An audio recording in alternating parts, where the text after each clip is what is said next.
ଯୁବକ ନେଉଥିଲେ ବାର୍ଦ୍ଧକ୍ୟ ଭତ୍ତା, ଧରା ପଡ଼ିବା ପରେ 894 ଜଣଙ୍କୁ ଟଙ୍କା ଫେରାଇବାକୁ ନିର୍ଦ୍ଦେଶ। ବିଞ୍ଝାରପୁର ଆସିଲା ବାର୍ଦ୍ଧକ୍ୟ ଭତ୍ତା କେଳେଙ୍କାରୀ। ଯୁବକମାନେ ନେଉଥିଲେ ବାର୍ଦ୍ଧକ୍ୟ ଭତ୍ତା। ମୋଟ 894 ଜଣ ଅଯୋଗ୍ୟ ହିତାଧିକାରୀ ବାର୍ଦ୍ଧକ୍ୟ ଭତ୍ତା ନେଉଥିବା ସୂଚନା ମିଳିଛି। ଏହା ଜଣାପଡ଼ିବା ପରେ ସେହି ଅଯୋଗ୍ୟ ହିତାଧିକାରୀମାନଙ୍କୁ ବିଞ୍ଝାରପୁର ବିଡ଼ିଓ ନୋଟିସ୍ ପଠାଇଛନ୍ତି। ଭତ୍ତା ଟଙ୍କା ନ ଫେରାଇଲେ ତାଙ୍କର ବିରୋଧରେ ଆଇନଗତ କାର୍ଯ୍ୟାନୁଷ୍ଠାନ ହେବ ବୋଲି ବିଡ଼ିଓ ଚେତାବନୀ ଦେଇଛନ୍ତି। ବିଞ୍ଝାରପୁର ବ୍ଲକର 29ଟି ପଞ୍ଚାୟତର ମୋଟ 894 ଜଣ ବାର୍ଦ୍ଧକ୍ୟ ଭତ୍ତା ନେଉଥିବା ଜଣାପଡ଼ିଛି।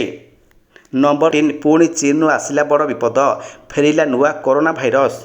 ପୁଣି ଚୀନରୁ ଆସିଲା ବଡ଼ ବିପଦ, ଚୀନକୁ ପୁଣି ଫେରିଲା ନୂଆ କରୋନା ଭାଇରସ। ବାଦୁଡ଼ିଠାରେ ଠାବ ହୋଇଛି ନୂଆ ଭାଇରସ HKU5-CoV-2।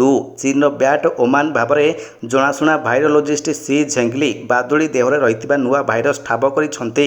ପୂର୍ବ ମହାମାରୀର କାରଣ ସାଜିଥିବା SARS-CoV-2 ଭାଇରସ ସହିତ ଏହାର ସାମଞ୍ଜସ୍ୟ ରହିଛି। କୋଭିଡ୍-19 ଭୂତାଣୁ ଭଳି ଏହା ମଣିଷକୁ ସଂକ୍ରମିତ ହୋଇପାରିବ।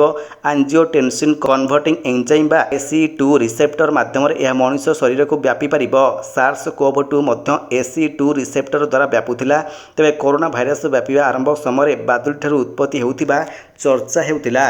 ତେବେ ଆଜି ପାଇଁ ଏତିକି। ଭିଡ଼ିଓକୁ ଶେଷ ପର୍ଯ୍ୟନ୍ତ ଦେଖିଥିବାରୁ ଆପଣଙ୍କୁ ଅଶେଷ ଧନ୍ୟବାଦ। ତେବେ ଆପଣ କେଉଁ ଜିଲ୍ଲାରୁ ଏହି ଭିଡ଼ିଓକୁ ଦେଖୁଛନ୍ତି ଆମକୁ କମେଣ୍ଟ ବକ୍ସରେ ନିଶ୍ଚୟ ଆପଣଙ୍କର ଜିଲ୍ଲାର ନାମ ଲେଖନ୍ତୁ, ଯାହା ଫଳରେ ଆମେ ଜାଣିପାରିବୁ ଯେ କେଉଁ ଜିଲ୍ଲାର ଲୋକମାନେ ଆମର ଭିଡ଼ିଓ ଅଧିକ ମାତ୍ରାରେ ଦେଖୁଛନ୍ତି।